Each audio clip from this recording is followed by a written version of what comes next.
अहिले पनि एकदम चाहिँ त्रासमा छन्, आतंकितमा छन्। यो कुराको तपाईँहरूले हाम्रो यो यहाँको बसोबास सुनिश्चितता तपाईँले भनिदिनु पर्यो। यो दुईटा कुरा हो। हाम्रो अरू धेरै कुरो छ। अर्को कुरो, जो चुरे क्षेत्रमा जो बसेको छ, जसले चाहिँ चुरे सम्बोधन गरेछ उनलाई चाहिँ थाहै छैन।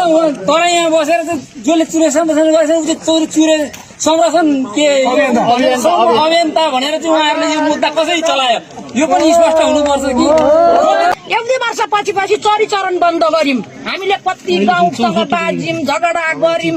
छाडा बन्द गरेपछि बाढी आउन रोकिँदो रहेछ। हेर्नुहोस्, पत्करहरूले रोकिँदो रहेछ र बाढी आउन बन्द हुँदो रहेछ। त्यो गर्दा गर्दै अहिले सबै कुरो बन्द गरेर हरियाली हामी एउटा कसैले छ्याक्क काट्यो भने च्याप्प समाउँछौँ गर्ने हामी। अहिले चाहिँ उहाँ मन्त्रालयमा गएर चाहिँ चुरे संरक्षण जम्मै फाडियो त्यो गरे भनेर अनेक लाउने गर्ने हामी छैनौँ त। भोलि यो वन कस्तो हुँदो रहेछ? हामी रुखवारी गरेर बसेका छौँ। हेर्नुहोस्, र अनि अहिले हामीलाई झुट्टा मुद्दा लाएर अस्ति त्यत्रो सिडिओ साहब आफै बसेर यत्रो उसको सिडिओ जिम्मा लिनु भएको हामी कति खुसी लाग्यो।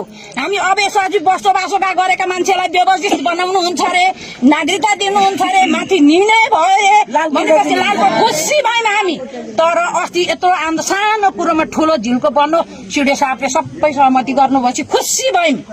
अहिले तुरुन्तै त्यो मुद्दा उल्ट्यो। हजुरले कसरी मुद्दा उल्ट्यो? किन उल्ट्यो? कारण के हो? र हामीलाई हाम्रो व्यवस्थित बसोबास हजुरले गरिदिनु पर्छ। त्यसको लागि हामी के गर्नुपर्छ तयार छौँ। हजुरको जिम्मामा छ। किन उल्ट्यो त्यो चाहिँ प्रस्ताइदिनु पर्यो।